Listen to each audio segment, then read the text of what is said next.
Hello, good morning friends, dear students. Till now we have gone through the various videos. Now the next article of your syllabus is the transistor biasing, and you have to study 3 different biasing circuits of transistor biasing. What is transistor biasing? What is operating point of the transistor, that is Q point, and what are the different biasing circuits, that we will learn now. This is your 21st video in which I will explain the transistor biasing part. Let us move ahead.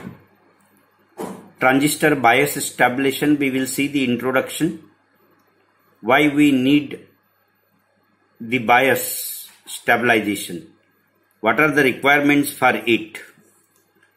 Transistor bias stabilization used to compensate for temperature effects which affects semiconductor operation.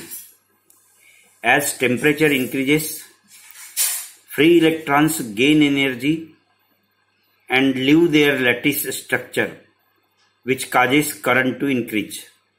So you are already known, dear students, which we have seen in the PN junction, the effect of temperature. And in reverse bias, for every 10 degree rise in temperature, the reverse saturation current get doubles. Similarly, in case of the transistor, in reverse bias also. And the Q point also affects with the temperature. Therefore, we need the bias stabilization. Transistor biasing. Stabilization is one more different thing, and biasing is different thing. Biasing means to apply the DC voltage VCC and to have the base to emitter junction voltage as well as base to collector junction voltage properly maintained. That should maintain the Q point properly. What are the requirements of the biasing circuit? The operating point of a device, also known as the bias point, or it is called as a quiescent point, or simply we can write as a Q point. This is also called as a working point, is the DC voltage and or current which when applied to a device causes it to operate in a certain desired fashion. This is called as operating point. Later on we will see the operating point on a load line particularly. For analog circuit operation, the Q point is placed so the transistor stays in active mode, does not shift to operation in the saturation region or cutoff region when input is applied. So this is also important. While selecting the Q point must be in general at the center of the DC load line in the active region, so that transistor can operate in the active region, not in the saturation and not in the cutoff region. For digital operation, the Q point is placed so the transistor does the contrary switches from on to off state. Often the Q point is established near the center of active region of transistor characteristics to allow similar signal swing in positive and negative directions.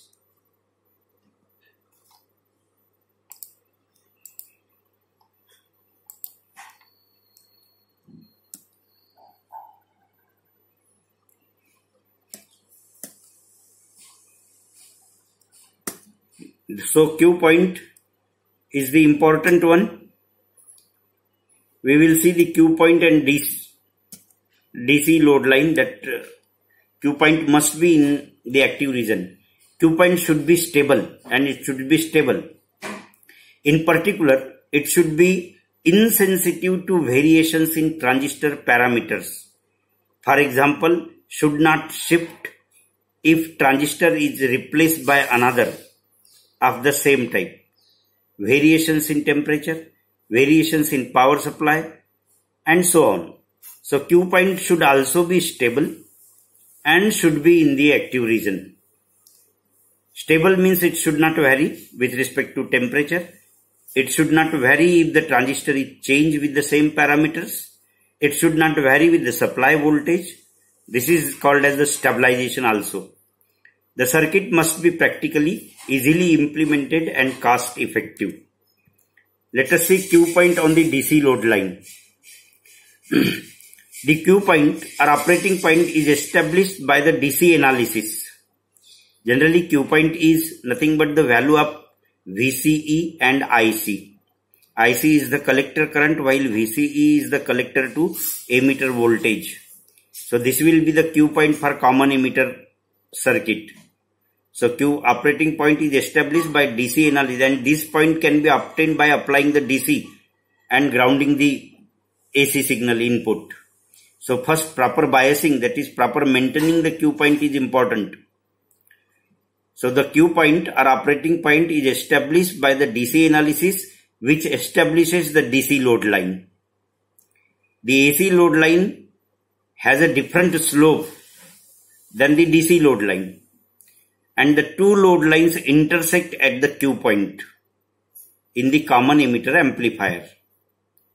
As you increase the frequency, the gain go down and the phase shift to move away from 180 degrees, minus 180 degrees. The Q point remains unchanged. Let us see this DC and AC load line analysis. This A and point B is called as the load line. And let us say this is here the maintained Q point at the center. The region, this side is the saturation region, saturation point. And the region, this side is the cutoff region. While region from this point to this point is called as the active region. And in this active region, transistor will be operated as an amplifier. So Q point must be selected nearly center of this load line. And these are the base current, different base currents which are shown here. This is for IB1, IB2, IB3, IB4 like this. And this is the voltage VCE here on horizontal axis. And this is the collector current. So this is the Q point which we can design. Every amplifier has two loads, a DC load and an AC load. The DC load line represents all possible combinations of IC and VCE. And the AC load line represents all possible AC combinations of IC and VCE. Now you remember this is in terms of capital letters and this is in terms of small letters. So small letters indicates the AC values while capital letter indicates the DC value. The DC load line will not follow the path of the AC load line as shown to the left in the figure. This is because the AC signal sees the AC equivalent circuit that includes RC also, collector resistance. Note that the Q point is shared by both lines. This is, you can see here, AC and DC load line. This slope of this AC load line is different and this DC load line is different. And the crossing between AC and DC load line is the Q point. And here is the value of VCE and here is the value of IC. And at this point, this is VCEQ and this is ICQ, called as a Q point. So VCEQ here and ICQ here. And this is saturation value of the collector current and this is cutoff value of the VCE, collector to emitter voltage. So this region is called as cutoff region, this region is called as saturation region and this region is called as the active region. So this is the operating point. The AC load line. The AC load line uses RC parallel to RL in its determination. And consequently, the AC load line will be then the DC load line. Here, the saturation value of IC is given, ICQ plus VCQ divided by internal collector resistance. And cutoff value of VCE is equal to VCEQ plus ICQ divided by this internal resistance. Note that the Q point is in the center of the DC load line but not in the center of the AC load line. The AC load line tells us what is the maximum output voltage swing will be for the given amplifier because we apply the AC input. Next is after getting the Q point properly, we need the stability of the Q point. Q point should be stable. So we determine the stability, bias stability and its stability factor. One of the basic problem with transistor amplifier is establishing and maintaining the proper values of quiescent current and voltage in the circuit.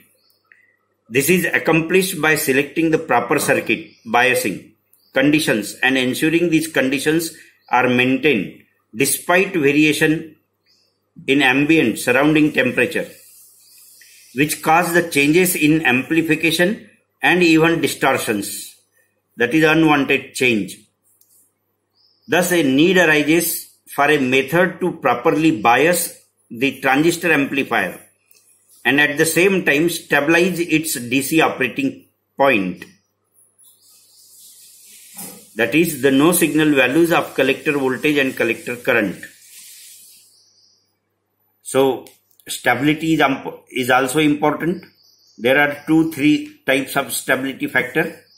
The stability factor may be defined as the rate of change of collector current with respect to the reverse saturation current, keeping the CE, current gain and base current as constant. Here you can see this stability factor is given by change in collector current to change in ICO, keeping base current and base voltage temperature constant, del IC by del ICO. Del ICO is the change in reverse saturation current. Another stability factor is the stability factor with the change in beta. So this is given by del IC by del beta, keeping other two factors constant. And third stability factor is due to change in VBE, that is SV, del IC by del VBE. So these are 3 stability factors with respect to change in 3 values, that is with respect to change in ICO, with respect to change in beta and with respect to change in VBE. One will be calculated by keeping other 2 constant. Like the stability factor due to beta is del IC by del beta, keeping delta VBE and delta ICO constant, like this. So these stability factors. Then types of bias circuit. So for the various operation we need proper biasing. So we have the emitter bias, then collector bias and collector to base bias. Types of emitter bias. Types of bias circuit. The following discussion treats 4 common biasing circuits used with bipolar transistors. Number 1, fixed bias. Number 2, collector to base bias, voltage divider bias and emitter bias. These are the 4 types of biasing circuits are there, out of which you have to learn collector to fixed bias, collector to base bias and voltage divider bias. But you can go through the other biasing also. Self bias. A portion of the output is fed back to the input 180 degree out of phase. This negative feedback will reduce overall amplifier gain. This is in case of self bias. Later on we will see the circuit also. Then fixed bias uses a resistor in parallel with transistor emitter base junction. This is called as fixed bias. Combination bias. This form of bias stabilization uses a combination of both the emitter resistor form and a voltage divider. It is designed to compensate for both temperature effects as well as minor functions in supply bias voltage. And last one, emitter or emitter resistor bias. As temperature increases, current flow will increase. This will result in an increased voltage drop across the emitter resistor, which opposes the potential on the emitter of the transistor. You can see this is the circuit diagram of the emitter bias, where simply this emitter resistance is used in base to emitter circuit for emitter bias. This is collector resistance, this is base resistance. Base current is shown here IB, and this base is grounded here. While negative voltage VEE is applied to this, minus VEE applies to this NPN transistor through emitter, and plus VCC is applied to the collector to this transistor. IC is the collector current and IE is the emitter current. So this is the emitter bias circuit. When a split supply, dual power supply is available, this biasing circuit is the most effective. The negative supply VEE is used to forward bias the emitter junction through RE. Here you can see this is used to forward bias this base to emitter junction, while this is used to reverse bias this base to collector junction as normal way. The positive supply VCC is used to reverse bias the collector junction. Only 3 resistors are necessary. Here VB minus VE is equal to VBE. If RB is small enough, base resistor small enough, base voltage will be approximately 0. Therefore, emitter current is IE is equal to VEE minus VBE upon RE. IE is this you can see here. This IE is equal to VEE minus VBE. This is VEE minus VBE upon this RE. The operating point is independent of beta if RE is very greater than RB by beta. The merits and demerits of this emitter bias: good stability of operating point similar to voltage divider bias. And demerit is this type can only be used when a split dual power supply is available. So this is a very big demerit of the emitter bias. It requires dual power supply plus VCC and minus VEE. Then another biasing is the collector to base bias. This you can see in collector to base bias. This RB is connected from collector to base. This provides the collector to base bias. The collector to base voltage and base to emitter voltage is provided by this base bias. Here this is VCC and this is RC. So through this RC, IB plus IC flows. This is IC and this is IB here. And this is IC plus IB. So this is the voltage VCE and this voltage is VBE. This is called as collector to base bias. This is collector and this is base. Collector to base bias. In this form of biasing, the base resistor RB is connected to the collector instead of connecting to the battery VCC. That means this circuit implies negative feedback to stabilize the operating point. And using Kirchhoff's voltage law across the base resistor, we can write this VRB is equal to VCC minus IC plus IB into RC into RC minus VBE. From Ohm's law, the base current is IB is equal to VRB upon RB. And for the given circuit, you can calculate value of IB. IB is equal to VCC minus VBE upon RB plus beta RC. This value can be calculated simply by using the equation through this loop. You can write the equation here. You will get these values. No problem.